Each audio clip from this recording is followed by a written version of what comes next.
Bana, karibu tena kwenye kipindi chetu na Mwalimu Imam, kipindi kinachozungumzia sehemu 10 pesa ilipojificha.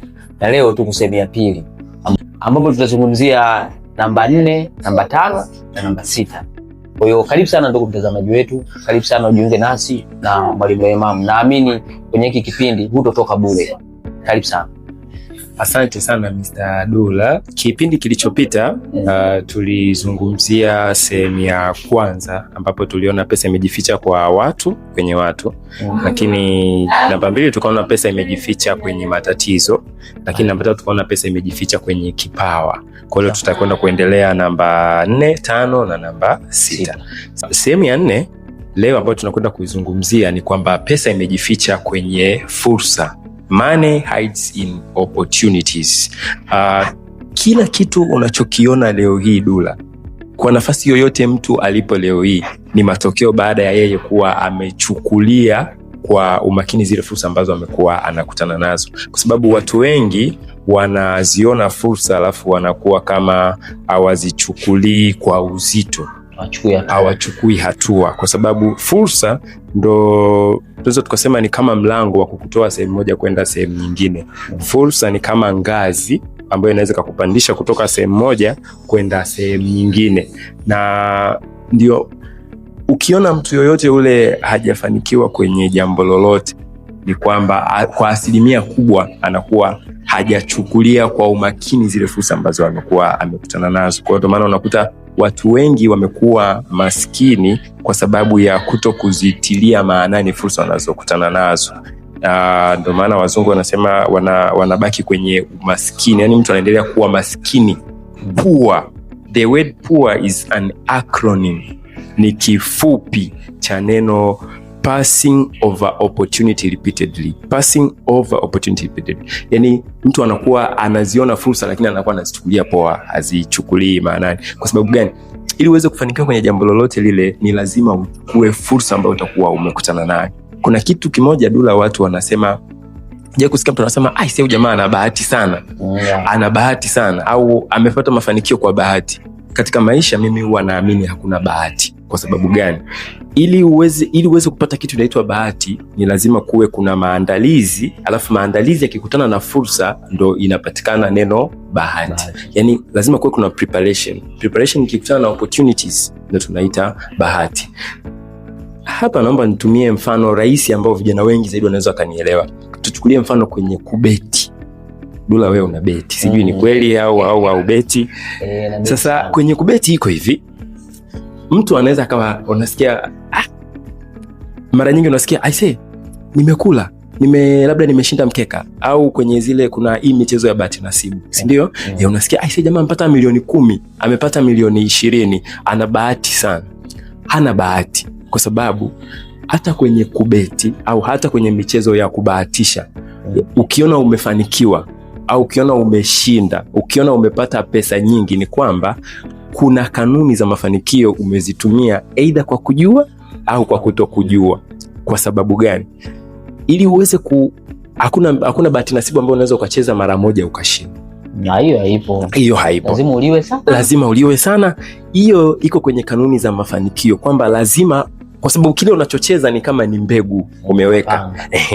Ni capital, ni mtaji umeweka. Ni kama kwenye biashara. Kwenye biashara hauwezi kuweka mtaji alafu ukapata faida siku hiyo hiyo. Lazima usubiri. Kwa hata yule anayekuwa anacheza betting au anacheza michezo ya kubahatisha, lazima atakuwa na kitu, ana persistence. Lazima atakuwa pia na consistency na muendelezo. Hizo zote ni kanuni ambazo zinapatikana kwenye nini? Kwenye mafanikio. Kwa hiyo ukimwona mtu ameshinda betting, sio kwamba ni bahati. Hapana, anakuwa ametumia zile kanuni za mafanikio kwa kujua au kwa kujua. Kwa hiyo kwenye maisha hakuna kitu inaitwa bahati. Na ndio maana mimi wanapenda kusema ni afadhali ukajiandaa, ukawa tayari uko kwenye maandalizi, ili fursa ije ikukute tayari umejiandaa. Kwa sababu gani? Watu wengi leo hii wanakutana na fursa lakini wanakuwa hawajajiandaa. Kuna mtu mmoja niliwahi kumsikia anasimulia, anasema kwamba aliwahi kununua gari. Ilikuwa ni gari gani? Nadhani ni kama sikosei ilikuwa ni IST. Aliambia aliwahi amenunua gari ile, ilikuwa ni mpya kwa milioni 2, plate number E. bahati. Sasa alipokuja kununua watu wanasema amepata bahati. Ndio nataka nikuonyeshe kwamba kwenye maisha hakuna bahati ila kuna maandalizi. Ilikuwa hivi, yule jamaa alikuwa yuko airport anamsubiri mgeni wake. Yeah. Sasa wakati anamsubiri mgeni, kumbe kuna mtu yeye alikuwa anataka asafiri aondoke. Sasa alikuwa anataka kuondoka, akawa ametafuta mteja huku uraiani amekosa. Akasema mimi ile gari nikifika airport mtu yote yule atakaye kuwa na hela nitamwachia. Kwa hivyo fika pale airport akauliza, akasema jamani, kuna gari mimi naiuza hapa milioni 2. Kutoka milioni 2 gari plate namba hii uuza milioni 2. Uongo. Sasa watu wengine wakawa nasema mimi nayo, lakini nayo kwenye simu. Jamaa alikuwa anasema no, mimi nataka cash. Umeona? Kwa akajitokeza mtu huyo ambaye nimsikia nasimulia, yeye alikuwa na milioni 2 cash. Akaweza kuipata ile gari. Sasa wewe unaweza kusema alikuwa ana bahati. Ile sio bahati kwa sababu tayari alikuwa na maandalizi, alikuwa na cash. Kuna mtu alikuwa na milioni 5 akataka kuchukua milioni 5, lakini ile alikuwa kwenye nini? Kwenye simu. Akashindwa. Kwa hiyo unakuja kuona kumbe kwenye maisha hakuna kitu inaitwa nini? Hakuna kitu inaitwa bahati. Ni lazima maandalizi ya kukutana na fursa ndio unakuta inakuwa bahati. Kwa mfano, nikupe mfano mwingine. Anaweza katokea mtu rafiki yako anakuambia, Dula, kuna gari hapa, labda kuna nafasi ya tunataka dereva wa waziri mkuu, si ndio? Akakucheki, Dula, kuna nafasi hapa tunataka umuendeshe waziri mkuu. Alafu wewe hata nani hauna, hata leseni ya dereva hauna, si ndio? Wewe hiyo uwezo ukaipata. Kwa sababu gani? Kwa sababu hauna preparation, hauna maandalizi. Lakini kama utakuwa na maandalizi, una leseni tayari, umeshajiandaa moja kwa moja, Dula, kuna nafasi hapa, unaenda. Ile mtu anaweza kusema ni bahati, sio bahati, kwa sababu maandalizi yamekutana na nini? Na preparation. Kwa hiyo ili uweze kufanikiwa kwenye maisha, lazima ujue kuzitumia fursa unazokutana nazo. Kwa sababu gani? Pesa imejificha kwenye nini? Kwenye fursa. Kwa hiyo ukiweza kutumia vizuri fursa, ukiweza kujiandaa vizuri, ndipo hapo utakapokuja kuona kwamba pesa imejificha kwenye nini? Kwenye fursa. Tatizo la mtu mmoja ni fursa ya mtu mwingine. Tatizo lako wewe la afya ni tatizo ni fursa ya daktari kupata hela. Tatizo lako wewe la kisheria ni fursa ya mwanasheria kupata pesa. Hiki ni fursa kwa mtengeneza majeneza. Yaani kila kitu, maisha yote tunayoishi ni fursa. Ukifa wewe, pale kuna jeneza, ni fursa yule amepata. Kuna mashahada yale, kuna usafiri hizi special haya kama unasafirisha. Kwa hiyo maisha yote tunayoishi leo hii ni fursa. Kwa hiyo ili uweze kupata pesa, ni lazima uweze kuangalia fursa zimejificha wapi. Kwa hiyo nijiandae vipi na fursa nitakazokutana nazo. Hiyo ni sehemu ya 4 ambapo pesa imejificha kwenye nini? Kwenye fursa. Kwa hiyo ni vizuri, it's better ukajiandaa ili fursa inapokuja ikukute tayari ukiwa umefanyaje? Ukiwa umejiandaa. Kwa sababu hakuna kitu kinaitwa bahati. Ili uweze kupata bahati, lazima fursa ikutane na mafanikio na preparation. Sasa tuangalie sehemu ya 5 ambapo pesa imejificha. Sehemu ya 5, pesa ilipojificha. Pesa imejificha kwenye bidhaa na huduma. Money hides in products and services. Watu wengi leo hii wamekuwa wakitaka wapate pesa for free. Kama tulivyotangulia kusema kwenye kile mwanzo kipindi wakati tunazungumzia historia ya fedha. Yaani mtu anataka apate kwamba halale amke apate pesa. Au afanyiwe maombi. Hilo jambo haliwezekani, sahau kuhusu hilo. Pesa, hakuna kitu kama hicho. Kwa sababu kipindi tulisema pesa ni ili uweze kupata pesa, ni nasema money is media of exchange of value. Lazima kuwe kuna kitu chenye thamani umekileta ili watu waweze kubadilishana na watu waweze kukupa nini? Waweze kukupa pesa. Kwa hiyo ukija kuangalia kwenye maisha leo hii, pesa imejificha kwenye huduma na bidhaa. Kwa hiyo ili uweze kupata pesa, ni lazima uwe na huduma ambayo utawauzia watu au uwe na bidhaa ambayo utawauzia watu. Kwa sababu gani? Dula, naweza nikakwambia piga kwa mwezi mzima pesa yako imetumika kwenye matumizi gani? Yaani ndani ya mwezi mzima pesa yako kubwa kwa asilimia kubwa imetumika kwenye matumizi gani? Ukija kuangalia utakuja kugundua kwamba pesa yako nyingi imetumika kwenye bidhaa, pesa yako nyingi imetumika kwenye huduma. Utakuja kuangalia ulinunua chakula, ni bidhaa zile, si ndio? Umenunua nguo, umenunua viatu, umenunua maji, umenunua kila kitu. Kwa unakuja kuangalia karibia 80% mpaka 90% ya pesa yako imejificha kwenye nini? Kwenye bidhaa imejificha kwenye, imetumika kwenye bidhaa, imetumika kwenye huduma. Kwa hiyo ili uweze kupata pesa ni lazima kuwe kuna bidhaa au huduma unayoiuza, na ndio maana watu wenye wanaouza bidhaa na wanaouza huduma watabaki kuwa wanaingiza pesa kila siku. Kwa sababu gani? Asilimia kubwa ya matumizi yetu sisi binadamu yamelala kwenye bidhaa na huduma, kwa sababu ukitaka kusafiri kutoka sehemu moja kwenda sehemu nyingine utatumia usafiri. Ni huduma ile umelipia. Kuna huduma nyingi sana ambazo tutalipia. Utaenda hospitali, ni huduma. Utaenda wapi? Utaenda kufurahi, utaenda hotelini, utaenda wapi? Zile zote ni huduma. Utanunua nguo. Zote hizo ni bidhaa ambazo ukikaa sasa, unaweza ukakaa wewe mwenyewe ukaamua kwamba okay, yes, kwa mwezi labda 80% nimetumia pesa kwenye bidhaa fulani. Kwa nini na mimi nisilete kitu ambacho watu watakuwa tayari kufanyaje? Kukilipia. Kwa sababu gani? Leo hii watu wengi sana wanavaa bidhaa za watu. Yaani utakuta mtu anasema mimi sana navaa, mimi navaa Gucci. Kipindi kile ilikuwa ni Gucci. Sasa hivi kuna t-shirt swiss zimeandikwa Alo. Ni mtu alikaa akadesign kwamba akaona kwa nini nisilete kitu hiki ambacho watu wanaweza kununua. Kipindi kile kuna t-shirt zilikuwa zinaitwa Clefisa. Zilitembea sana. Ni jezi za mpira. Umeona zimevalika sana. Kwa sababu gani? Ni mtu alikaa akaamua akasema hawa watu niwapelekee nani hii bidhaa hii. Kwa hiyo na wewe angalia, mimi nitaendelea kuvaa nguo za watu mpaka lini? Mimi watu wataanza kuvaa lini nguo zao? Leo tuna simu za iPhone. Ili mtu aonekane wa maana sana lazima aonekane na simu za iPhone. Jiulize, mimi nitaleta kitu gani cha maana ambacho watu watakipokea, watakitumia ili na mimi niingize nini? Niingize kipato, niingize pesa. Kwa sababu gani? Pesa imejificha kwenye bidhaa au huduma. Tuna huduma nyingi leo hii ambazo tunazitumia. Angalia mimi nina huduma gani ambayo watu wanaweza wakalipa. Kwa mfano, juzi tuliongelea kwamba pesa imejificha kwenye vipawa, si ndio? Kwenye kipaji. Leo hii kuna watu wengi sana Dula wana vipaji. Leo hii kuna watu wengi sana wana vipawa, lakini wanashindwa kuvibadilisha vile vipawa vyao kuwa pesa. Wanashindwa kuvibadilisha vile vipawa vyao kuwa huduma, wanashindwa kuvibadilisha vile vipawa vyao kuwa bidhaa. Sababu gani? Mtu anaona raha akisikia wanamsifia, Dula wewe uko vizuri sana kwenye kuimba, wewe uko vizuri. Kuna wale washikaji wanachezaga mpira. Wanacheza mpira sana. Asiwe una kipaji kizuri. Sasa zile ni compliment, zile ni sifa. Sifa hazikufanyi wewe ukalipia bills zako. Sifa hazikufanyi wewe ukanunua chakula. Sifa hazikufanyi wewe ukalipia kodi. Kwa hiyo ukishindwa kukibadilisha kipawa chako kuwa fedha, hakuna mtu atakuja kukulipa hata siku moja. Ndio maana leo hii unaona wachungaji na watumishi wa Mungu wameamua kubadilisha vile vipawa vyao walivyonavyo, wanaamua kubadilisha kuwa bidhaa. Ndio maana leo watumishi wa Mungu wanaandika vitabu. Zile ni bidhaa. Kuna maji, hatutaki kuingia sana huko, zile ni bidhaa, kwamba anabadilisha kile kipawa chake alichonacho ili aweze kufanyaje? Kulipwa. Umeona? Kwa hiyo hata wewe angalia. Kwa mfano mimi ninavyoongea hapa, watu wengi sana wanasifia, wewe unajua sana. Wewe ni kipawa. Kila mtu anaweza. Sio kila mtu anaweza. Umenishauri vizuri sana, labda nimekufuatilia kwa muda mrefu sana. Nimefanya biashara fulani, nimefanikiwa. Lakini hizi hakupa pesa. Kwa sababu gani? Zile ni compliment. Sasa ili mimi niweze kupata pesa kutoka kwa yule, ni lazima nikibadilishe hiki nilichonacho niweze kuweka kwenye bidhaa, niweze kukiweka kwenye huduma. Ndio maana as soon as possible tutafungua darasa la mafunzo ya biashara ya WhatsApp. Hii itakuwa ni very VIP. Hii tutajifunza mambo mengi sana, kwamba kuna mtu hajui, yani kuna mtu ana pesa lakini hajui afanye biashara gani, ndio? Kuna mtu hana pesa lakini anataka kufanya biashara.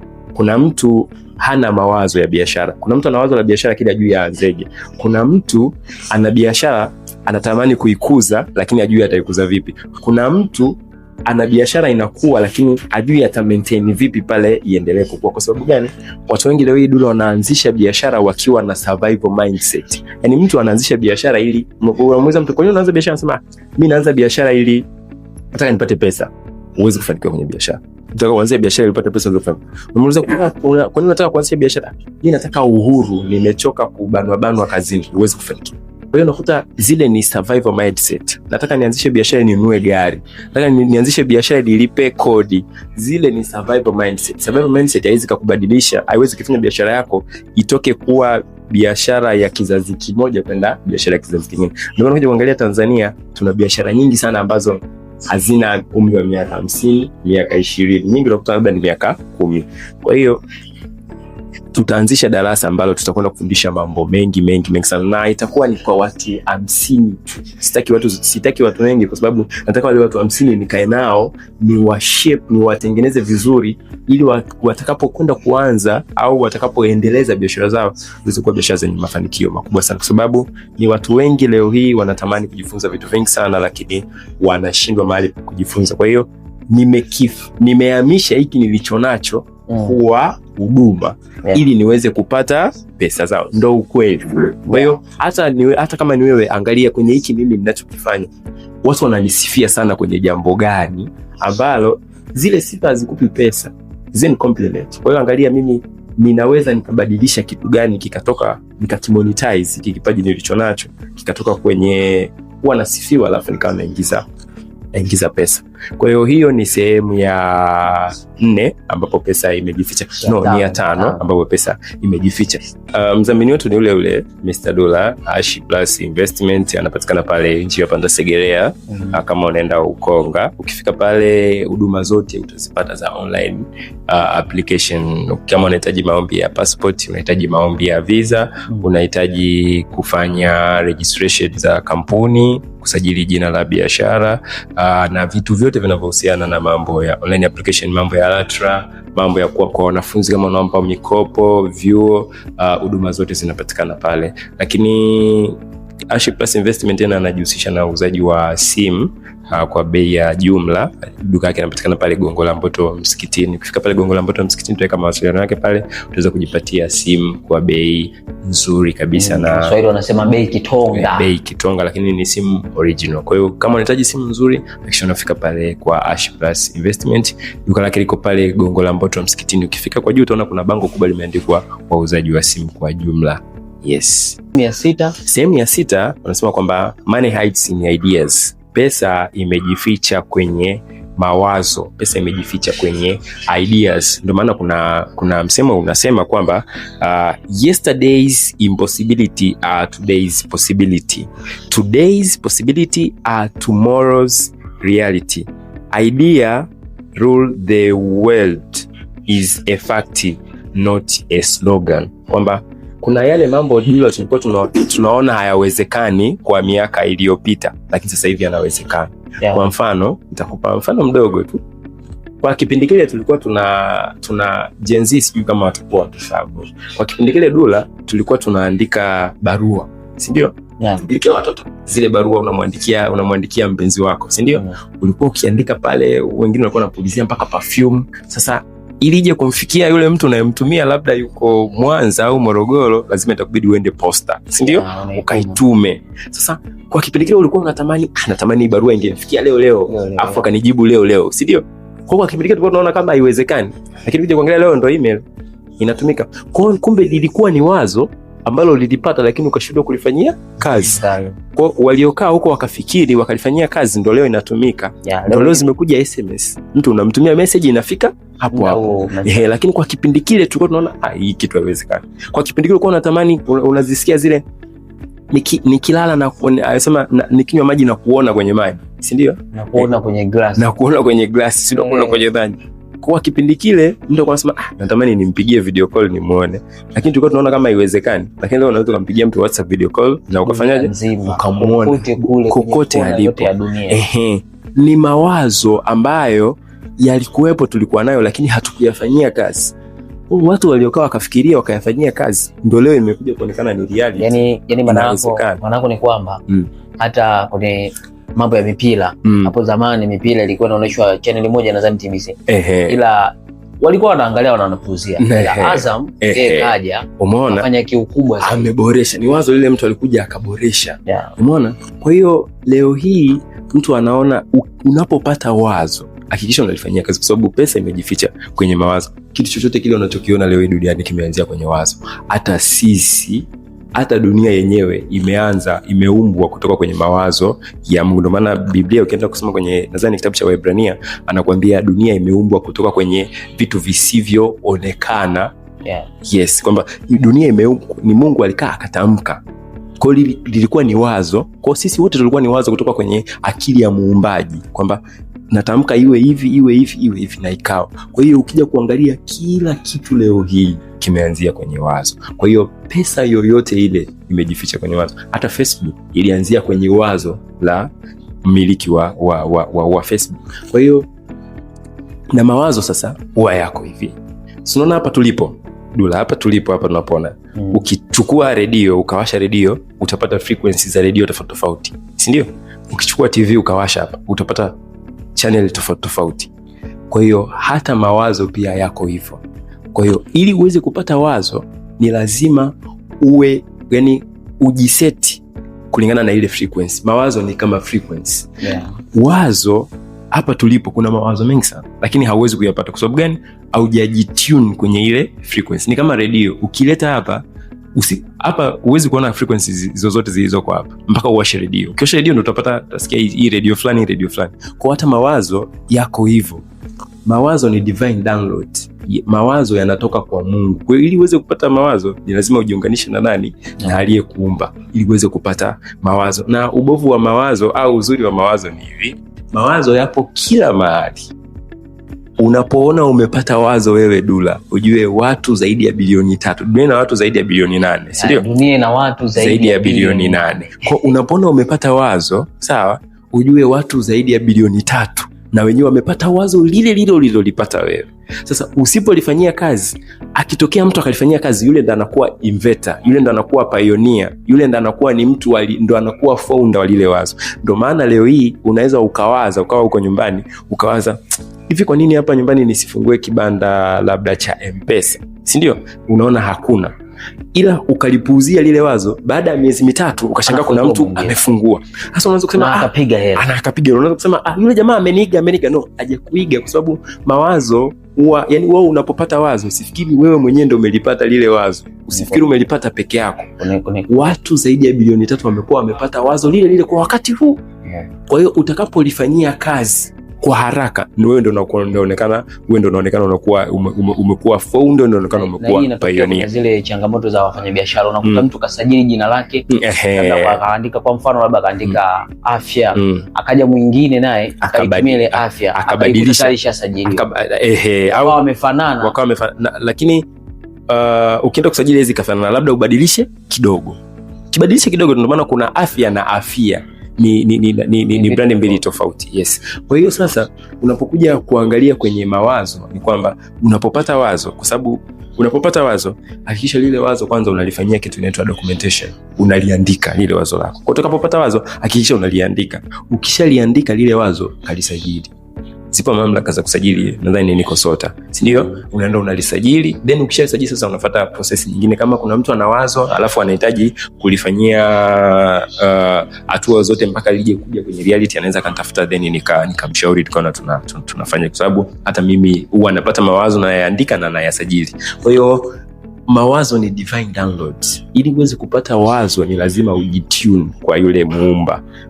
Kwa sababu unapopata wazo, kama nilivyokuwa nimesema, ni watu zaidi ya bilioni 3 wanakuwa wamepata hayo mawazo. Kwa hiyo pesa imejificha kwenye mawazo. Kitu chochote kile unachokiona leo hii duniani kimeanzia kwenye kitu kinachoitwa wazo. Kwa hiyo kaa chini, kaa na muumba wako, muombe akupe wazo ambalo linaweza likayabadilisha maisha yako, akupe wazo ambalo linaweza kukutoa sehemu moja likakupeleka sehemu nyingine, kwa sababu leo kitu chochote kile Dula unachokiona duniani kimetoka kwenye wazo. Hata mimi na wewe tumetoka kwenye mawazo ya wazazi wetu, ambao na wao wazazi wetu wametoka kwenye mawazo ya nani? Ya muumba. Kwa sababu mzazi wako alikuwa na wazo kwamba siku moja natamani nimpate mtoto wa kiume, ambaye akaja kumpata, ambaye ni wewe.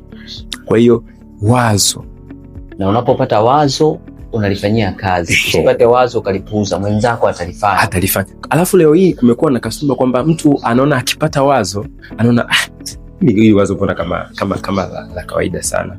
Ni kama, ndio maana wazungu wanasema there is no ridiculous idea. Hakuna ridiculous idea. Hakuna wazo ambalo ni la kipumbavu, naweza nikasema hivyo, au hakuna wazo ambalo ni la kuchekesha, kwa sababu mtu anaona mimi ili wazo bana hapa na ili alizidi kaenda. Yaani anataka mpaka, yani ili awe sahihi anataka mpaka apate wazo gumu ndio anaona ni wazo. Nipe mfano. Kwa mfano mzuri kabisa ni kwamba nchini kwetu kuna comedy. Kuna kitu kinaitwa stand up comedy.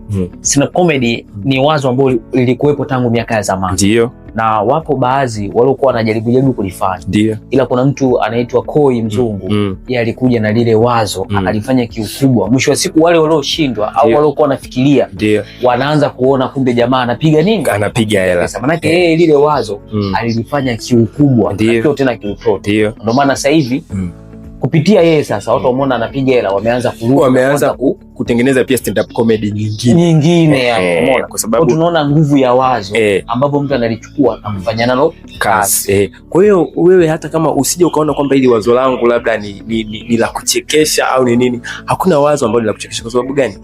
Kwa mfano Dula, kuna jamaa mmoja aliandika kitabu kinaitwa Everything Men Know About Women. Hiki kitabu kimeandikwa na Alan Francis. Yani kila kitu ambacho mwanaume anakijua kuhusiana na mwanamke. Na ukija kuangalia kile kitabu kina peji karibia 90 na ndani hakina kitu chochote. Na kile kitabu kimeuza pesa nyingi. Yani kimenunuliwa na watu wengi sana, kimetengenezea pesa nyingi sana. Kwa hiyo aliandika vile ni kwamba anaonyesha kwamba sisi wanaume hatujui kitu chochote kile kuhusiana na nani? Na mwanamke.